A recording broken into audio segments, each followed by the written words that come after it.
की देखा पूर्व आम वीडियो को लाइक और सब्सक्राइब कर दिंतु पाखे थी बेल आइकन को प्रेस कर दिंतु जहाँफल आम जिते नूतन वीडियो गुड़िक पोस्ट करूँ प्रथमे आपण निकट को नोटिफिकेशन माध्यम वार्ता पहुँची।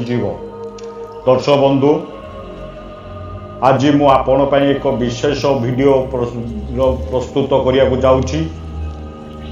वीडियोर विशेषत्व होउछि जे आसंता जून मास 16 तारिख रविवार दिन बटुक भैरव जयंती पड़ुछि।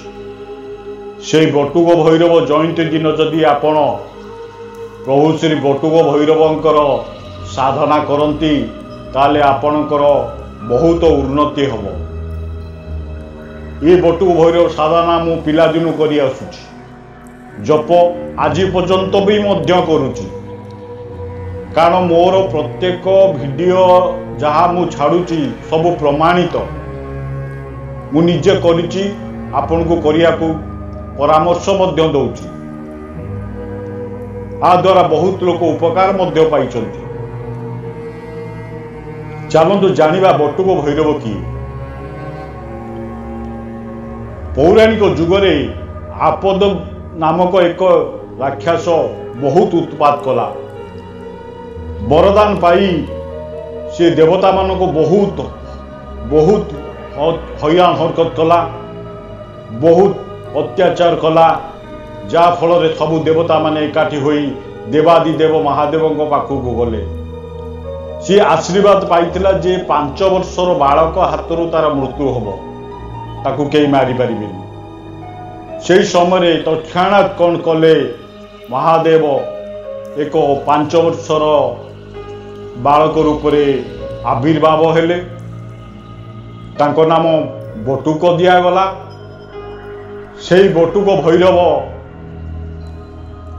आपदुदार जो मंत्र सृष्टि है, जा जो मंत्र वीडियोटी आज मैं प्रस्तुत करुच्ची, से आपद नामक राक्षस को वध करने पर ये बटुक भैरव नाम रे नामित हेले देवादिदेव महादेव को बाल स्वरूप।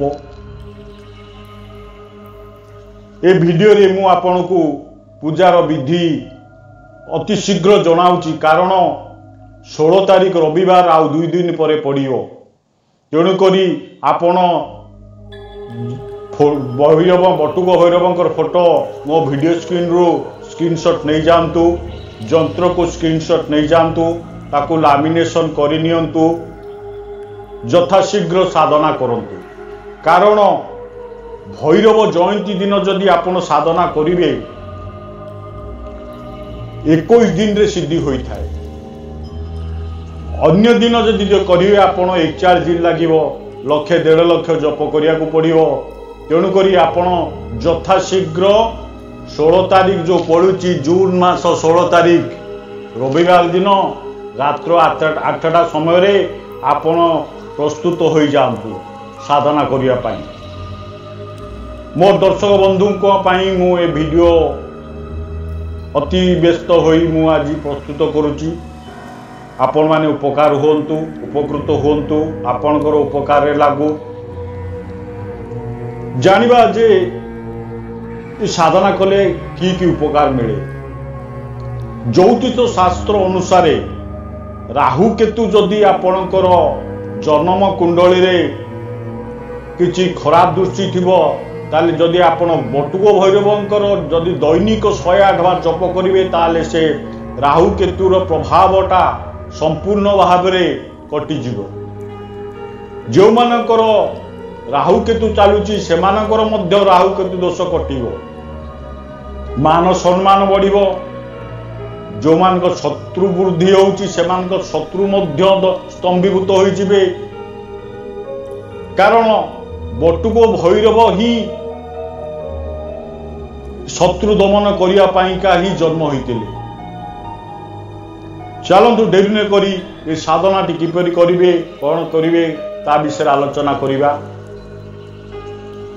प्रथमे स्नान शौच होइजिवे, लाल वस्त्र परिधान करिवे, लाल वस्त्र परिधान करिवे। तापरे एक लाल रंगर कंबलर आसन को व्यवहार करेंगे बसिया पूर्व दिग को मुह करी भैरवंकर बटुक भैरवंकर जो बाल स्वरूप फोटोटी को आपण पूर्व दिग को स्थापन करेंगे। एक काठर खटुली हो पीड़ा हो तापर स्थापना करी लाल वस्त्र बिछे तापर स्थापना करेंगे। किसी पुष्प लाल पुष्प प्रदान करेंगे। नैवेद्य रे आपण कौन करेंगे तेल छणा बिरीर बरा गोटे लडू यही भाव में भोग दे पारती। आपण दैनिक गोटे बरा देले भी मध्य चलिबो गोटे मिठा देले भी चलिबो किंतु धूप रे धूप दीप देबे पुष्प चढ़ेबे तापरे आपण कौन करेंगे दीप को आपण सोरिष तेल रे दीप जळेबे पूर्व मुखा होई बसी सोरिष तेल रे दीप जळेबे। ए साधनाटी को रुद्राक्ष मालारे 11 माला जप करने को पड़ो। 11 माला जप करवा 21 दिन पर आपण 108 बार हवन सामग्री देरे सोरिष तेल हो कि घी मिसई हवन करेंगे बा होम करेंगे। डेरी न करी मु मंत्रटी को पाठ करुच्ची ध्यान दे शुणु वीडियो स्क्रीन भी मध्य देवी आपको अभ्यास करी ए साधनाटी करंतु देखिए निश्चित आपण उपकृत पाइबे। ओम ह्रीं बटुकाय आपदुदारणाय कुरु कुरु बटुकाय ह्रीं ओं स्वाहा। ओम ह्रीं बटुकाय आपदुदारणाय कुरु कुरु बटुकाय ह्रीं ओं स्वाहा। जपरे तो आपण 11 माला रुद्राक्ष माला रे जप करदेबे।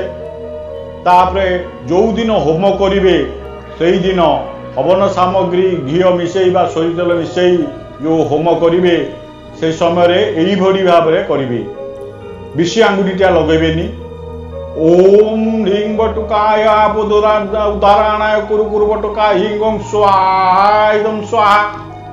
ओम ह्रीं बटुकाय आपदुदारणाय कुरु कुरु बटुकाय ह्रीं ओं स्वाहा इदं स्वाहा।